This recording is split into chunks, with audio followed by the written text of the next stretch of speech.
We're live! Yay! Yay! Hi, everyone. Leslie and Tania with MindScapes 717. Continuing our epic technology fails. We're trying, though. So if you will kind of be kind to us and we will be graceful and just keep going. So Yep. We're going to go ahead and we're going to start our podcast now. We started this first. Before we do that, if there's anybody out there, I don't think there is, but if there is anybody out there who wants to ask any questions, please do so. We want to answer any and all questions. If you want to just pipe in, we would love to hear from you. So thought we would get that out of the way. And with that in mind, we will go ahead and we will start our recording of the podcast.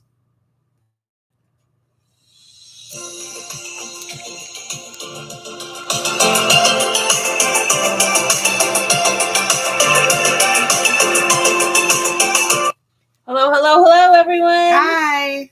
We are happy to be here. It is September, so welcome to September, and it is also Suicide Awareness Month. So we thought we would discuss that. Yeah. And just a little bit of obviously trigger warning stuff. We want to respect obviously whoever feels however they feel about this. It is a very delicate conversation, but I think it's very necessary to make sure we are very aware of these conversations. But just in case this is too difficult for anyone, just to kind of let you know that this will be the topic for today. Yeah, please understand we are giving the TWs, the trigger warnings here. Anytime death or suicide or suicidality is mentioned, it is a trigger for some people. Right. So please be aware this is what our topic is. We're going to try and keep it as clean as possible. But we're also going to talk about certain situations that come up. For example, we're going to talk about how, triggers are affected, just talking about death. Because in the Western perspective, death is something that we really recoil from. And if you've seen any of our MindScapes 717 little reels or whatever, you can see one of mine it talks about how the topic of death is such it seems to be almost like a horror show here especially in the United States, although it isn't in some cultures. Some cultures it's considered living a good life, or right. Having lived a long life, having achieved wisdom, having achieved self-actualization, all this kind of stuff. So we do understand that some people are afraid to even talk about death because of the fear behind it. Well, the fear here, right? The first thing you say is, I feel like I want to die, and you get put in a hospital and you're deemed crazy, right? I have so many clients coming in that are like, well, that's not what I meant. I'm like, you could say maybe today would have been a better day if you wouldn't have woken up. That's a conversation starter to me personally. You were saying about recoiling from a topic like this. It is a very scary topic to talk about. And I think it's scary because it's such a permanent solution to a temporary feeling. But that temporary feeling sometimes is more than temporary, and it sticks for a really long time. And I think this is what we miss when we talk about something like this. But I mean, these are conversations that I have to have with the clients, because it's such a vulnerable population just already doing therapy.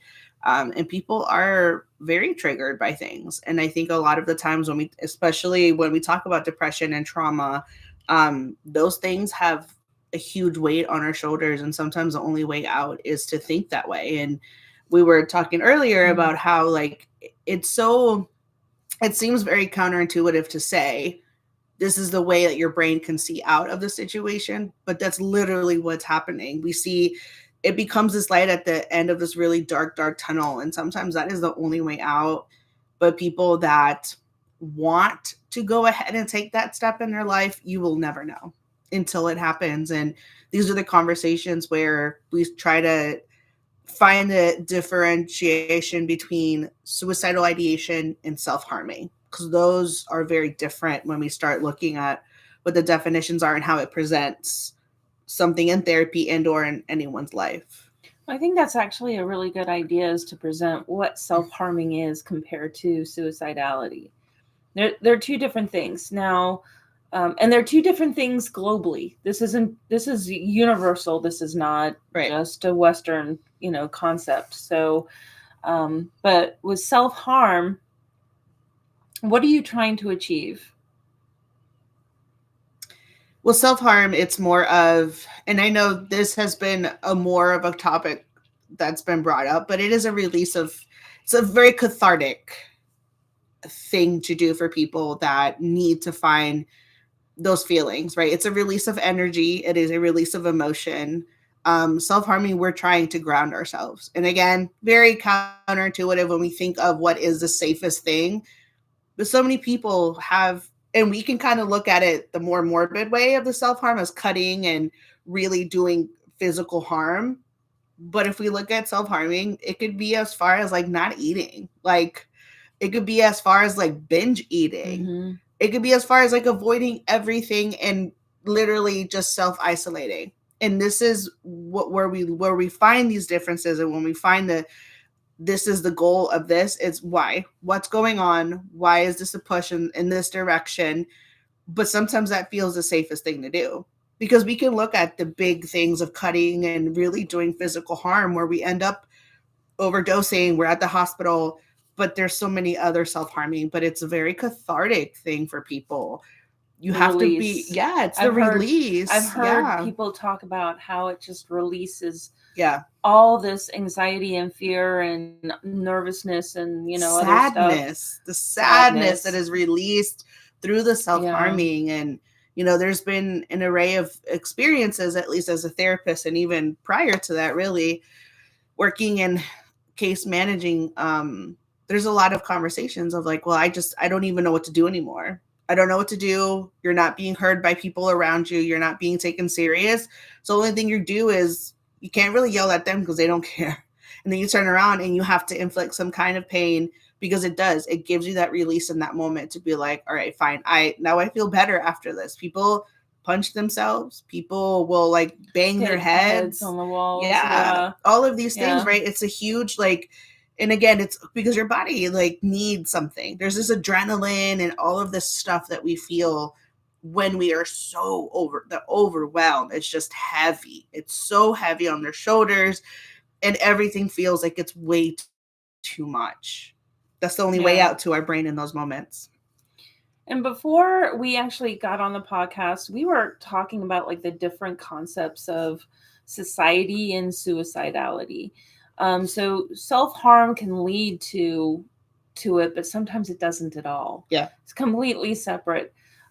So because of that release, a lot of people are okay. And if they get help, or if they just talk to somebody and vent things out, a lot of times they stop the self-harming on their own. Yeah. But it's really important that if you are self-harming, that you seek out some help. Let us know if you need us to find you that help. We will definitely do that. We have no problems doing that. Yeah. I mean, it is really hard to walk around with the weight of the world on your shoulders, because that's what it is. Yeah. No one is wrong for this. And I know we're very quick to dismiss it, to be like, well, they have more problems than I do. No, that's not how this works. Right. Everybody's got some shit that they got to figure out. And if you have to talk to someone, then find someone. Nobody gets out of life without trauma. Nobody.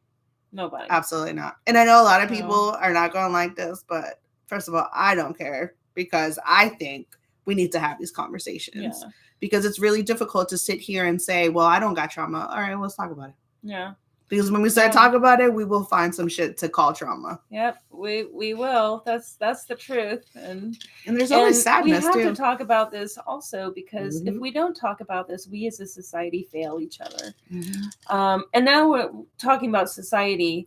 they're really, I was telling Tanya, there's two really different types of suicidality.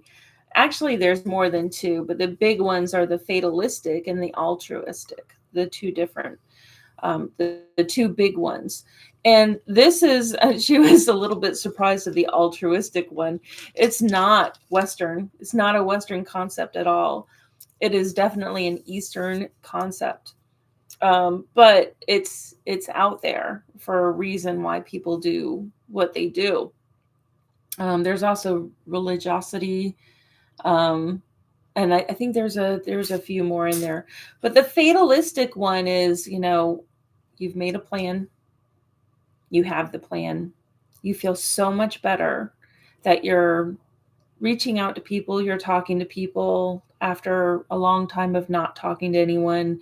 People say, "Oh, they're doing much better," and then they're so surprised when they find out that the deed was done. Right. Fatalistic, you have that plan, you're going to do it. It's going to happen. It's a done deal. And a lot of people don't know it, don't even see the signs and symptoms. That's something we'll talk about next time, is signs and symptoms. I think that's a pretty good thing to talk about, on a cultural societal level, and not just through the Western perspective. If you are feeling down and depressed, I really urge you to seek some help also. We want you here. We want you here with us for as long as you can be with us.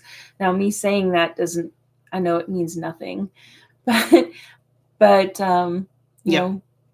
we still want it. So, yeah. And it's a very, right. And then we start getting into this world of selfish behaviors and all of this stuff. And again, doing the therapy and talking to people that have attempted at some point in their life, or have or know of someone that they lost someone to it or attempted as well. It seems to be a very difficult conversation, because then you start hearing words like selfish. Right. I personally, and this is a total me thing, I don't speak for everyone here. I honestly, it could feel very selfish, but then I think about, well, where is the light of this dark tunnel for this person? Like, I understand that we learn to talk to our clients in a way of like, well, find the reason, find the thing, and let's work through it and use that as like this tether that we have to life. But it is such a difficult thing, because it's very easy to judge that, but those demons are like those things. I mean, it's really easy to judge. And the older I get and the more involved I get in the field, it is very easy to be like, well, don't do it. Don't do it because of family. I keep saying, the older I get, the less I know. Yeah. And it's the truth. I completely believe that the older I get, the less I know, because it's like, you don't know what anyone's going through. You have no idea. You're not in their shoes. Mental health is scary because you really don't see it. It's not a missing limb. It's not a disability that you can physically. It's so invisible to anyone if you're not asking the right questions. And again, we don't know how to ask these questions, but this is why we have this field where we have professionals, and where we take in all the learning to provide this information to everyone. And it's just really, it's such a hard conversation, because of there's this weird space of like, it is selfish because the loved ones, but then wouldn't it be selfish, the loved ones too, on the other side of that? Like, you're holding someone here that doesn't want to be here and has tried to be here and cannot be here. The level of just the heaviness of everything. It's just, we all know what that feels like. You just can't, people have been in those spaces where sometimes it is just too much. I mean, I know I have. There's been very true moments where I'm like, man, like, I can see why people turn to something like this, because it is so impossible to see the light of the very, very dark tunnel. And it's so scary to say, like, I don't want to exist anymore. But that's a conversation. It is a conversation. Another conversation is, I had mentioned altruistic suicidality, which seems like kind of paradoxical. I don't know. It does. it doesn't sound right. Like how can suicide be altruistic? But if you think about Eastern perspective, some families feel that it is more honorable to do the right thing, whatever, because of whatever secret or something that can come out, that's what they'll do. Or like I just said, there could be this huge family secret that they don't want out, and so they feel that it's the right thing to do the honorable thing. And that's something that you have to remember, is that it's not necessarily talked in individualistic societies. It's more in collectivistic societies where honor in family means so much more. So there's different types of suicide, and unaliving ourselves depending on where we're from. And in either case, it just leaves behind a devastation. Even if I'm not saying this is a selfish thing at all, but it does leave. I hate the word "but." I should say, and it just leaves turmoil and trauma. Yeah. In its wake, even when it's altruistic. In the Eastern perspective, it still leaves trauma in its wake, because then you have like almost like a legend in the family that you have to live up to with the honor and everything else. So it's it's a very difficult either way, right? This is one of those topics where people are so one or the other. And I think that it's fair. I think you're allowed to have your opinion in any topic in any shape or form. But this is one of those that unfortunately we're just never, I don't think a lot of us are going to agree with this. And I think that it's okay. But I think that the fact that we're having a conversation about it, I think it will allow others to feel a little bit safer with having these conversations, and not have someone be like, well, no, that's selfish. That's dumb. Don't do that. Do this, do that. Like, no, sit the fuck down. Like, we're not here to put more shame on something no one is just okay with this. Like, this is not just like a yay, I'm going to go. It doesn't become yay, I'm going to do this until they're ready for the plan to come to fruition. It is not an okay thing in any way, but sometimes it is the only thing that they see.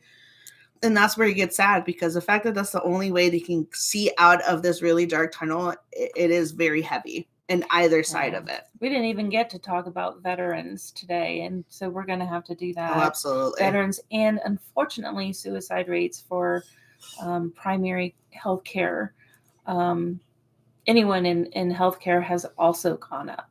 So there's all sorts of... There's a lot of populations. Huge subcultures that absolutely have the rates risen, and recently. So absolutely. Anyhow, with that note, this was a very general kind of outlining type of thing. I think we'll go over kind of signs and symptoms next time, and maybe we'll also get into the subcultures. But please take care of yourselves. Yes. All of these warnings and stuff. This is a heavy thing, and if you don't agree, and if you don't want to listen this month, we understand. But these are conversations that within the world of mental health, I have every day with my clients, just to make sure that they are safe. And I want to make sure that you either hate me and you're safe, or you love me and you're not. And I don't agree with the being happy in therapy and then going in hard. Like, we're going to talk about this shit because it's so important. But if you don't want to or feel comfortable, please do yourself a favor and do not participate if this is too much. We are here to provide information. We are here for you on the other side if you need anything. This is a very difficult conversation, and I know it's all over TikTok. It's all over everywhere. But it is such a difficult conversation. We're also trying to let you know we're a safe space. Yeah. So if you feel the need to talk about it, then we are that safe space. We know how difficult the topic is. We both had clients that have been there, done that, sometimes before, sometimes after they've attempted. We just want you to be safe. And we just want the information to be put out there so that you feel a little bit more safer with it as well. Yeah. So until next time, stay safe, please. We care. We're here. And like Leslie says, self-care is not selfish. This is going to be the tagline for everything. We just please take care of yourself. Exactly. If nothing else, just make sure you're okay. Exactly. Take care.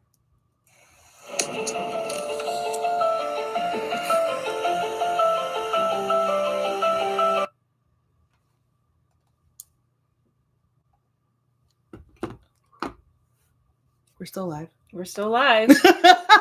Technology. It's so much Too many fun. things. We're so not good at them. We're getting better, though. We are.